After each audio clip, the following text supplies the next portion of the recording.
नमस्कार, मी नम्रता. पाटील ससुया आणि आर्ट्समध्ये आपलं सगळ्यांचं मनापासून स्वागत आहे.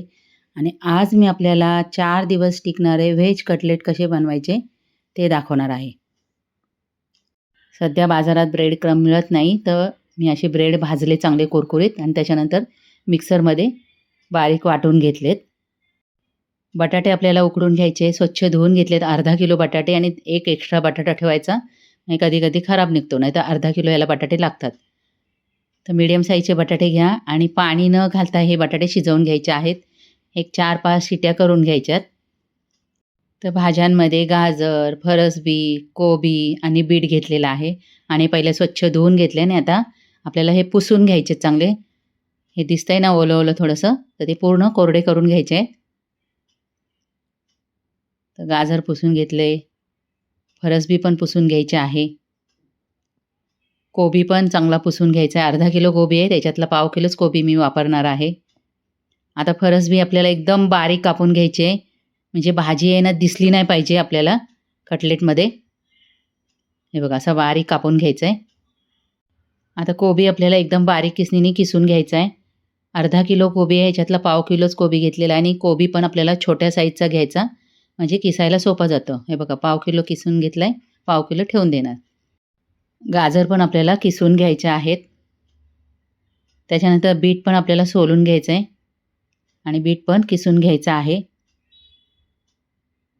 तर गाजर, कोबी आणि बीट आपलं किसून झालेलं आहे. बटाटे पण शिजलेले आहेत. आता हे बाहेर काढून आपल्याला गरम-गरम असतानाच सोलून पण घ्यायचे आहेत आणि मॅशरनी बारीक करून घ्यायचे आहेत आणि बाजूला ठेवायचे आहेत. आता कढईमध्ये अगदी थोडंसं तेल टाकायचं आहे आणि त्याच्यामध्ये टाकायचं आहे ठेचलेला लसूण, अद्रक 1 मोठा चमच्याभर टाकायचं आहे. चांगलं परतून घ्यायचं आहे पहिल्यांदा. एक मीडियम साईजचा कांदा एकदम बारीक कापून घ्यायचा आहे. कांदा पण आपल्याला इथे जास्त वापरायचा नाही आहे आणि तो पण परतून घ्यायचा आहे. कांदा परतून झाला की फरसबी टाकायची आहे आणि ती पण 5 मिनिटापर्यंत चांगली परतून घ्यायची. त्याचा कलर चेंज होईल. फरसबी पण आपली परतून झाली आहे. 5 मिनिटात फरसबी परतल्यानंतर चांगली शिजते. आता आपल्या ह्या भाज्या टाकून घ्यायच्या आहे, कोबी, गाजर आणि बीट आणि चांगलं मिक्स करायचं आहे.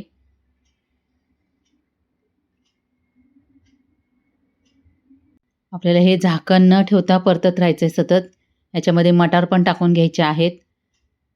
जर ताजे मटार वापरत असाल तर मग कांदा टाकतो ना त्याच वेळेला टाकायचे. हे फ्रोझन मटार आहे. आता याच्यात चवीनुसार मीठ टाकायचं आहे, म्हणजे काय होईल भाज्यांना पाणी सुटेल आणि हे पाणी सगळं आटवून घ्यायचं आहे, पूर्ण सुकवून घ्यायचं आहे.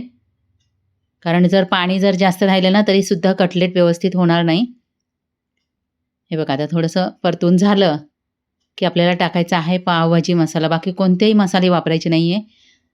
तर अगदी एक छोटं पॅकेट आहे 10 ग्रॅमचं. तर हा सगळा मसाला मी याच्यामध्ये टाकलेला आहे. भाज्या मी पाव-पाव किलो घेतलेला आहे. कोबी, गाजर, बीट हे पाव-पाव किलो घेतले. फरसबी थोडीशीच घेतलेली आहे. आता मसाला टाकून चांगलं आपल्याला परतून घ्यायचं आहे आणि पाणी पूर्ण सुकवून घ्यायचं आहे आणि त्याच्यानंतर आपल्याला हे मिश्रण आहे ना ते पूर्ण थंड करून घ्यायचं आहे. हे बघा आपल्या आता भाज्या पूर्ण थंड झालेल्या आहे. एकदम थंड होऊन द्यायच्यात. त्याच्यानंतरच आपल्याला बटाटा टाकायचा आहे. बटाटा पण आपला थंड झालेला आहे. गरम-गरम काहीच वापरायचं नाही त्याच्यामध्ये. आता चांगलं मिक्स करून घ्यायचं आहे. सगळं एकजीव करायचं आहे. मीठ वगैरे चेक करायचं कटलेट बनवायच्या आधी. आता आपण कटलेट बनवून घेऊया. तर माझ्याकडे हा साचा आहे हार्ट शेपचा. साचा असेल तर साच्यामध्ये बनवा, म्हणजे दिसायला छान दिसतात कटलेट. आणि साचा नसेल तर मी आता व्हिडिओमध्ये दाखवलंय त्या पद्धतीने बनवा. हे बघा किती छान असं कटलेट दिसतंय. साचा असेल तर असंच कटलेट बनवा. मुलांना पण आवडतं.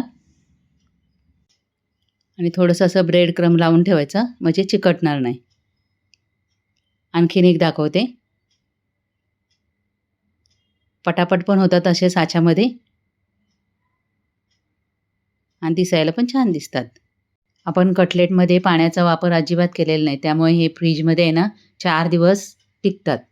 तर अशा पद्धतीने बनवा हार्ट शेपमध्ये, किंवा मग असा बनवायचा शेप. आपल्या आवडीनुसार त्याला आकार द्या. चौकोनमध्ये बनवा किंवा वेगवेगळे साचे मिळतात त्याच्यात बनवा. आता कटलेटला कोटिंग करून घ्यायचं आहे. तर त्याच्यासाठी 1 वाटी मैदा घेतलेला आहे. त्याच्यात थोडं-थोडं पाणी टाकून आपल्याला थोडंसं मीडियम पेस्ट करून घ्यायची आहे. खूप पातळ पण नाही आणि खूप घट्ट पण नाही.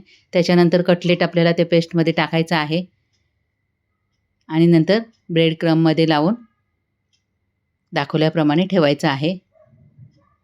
कोटिंग केल्यामुळे कटलेट आहेत ना क्रिस्पी बनतात. तुम्हाला पाहिजे तर तुम्ही डबल कोटिंग पण करू शकता.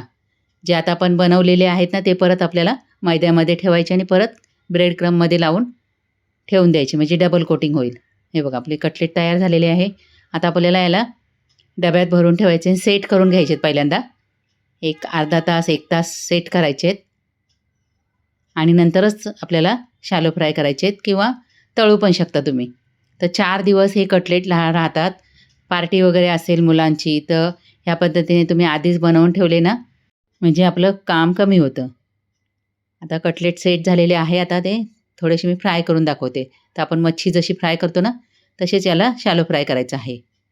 खूप जास्त तेल टाकायचं नाही. दाखवल्या पद्धतीने फ्राय करून घ्यायचे. चांगले कुरकुरीत होईपर्यंत फ्राय करायचे.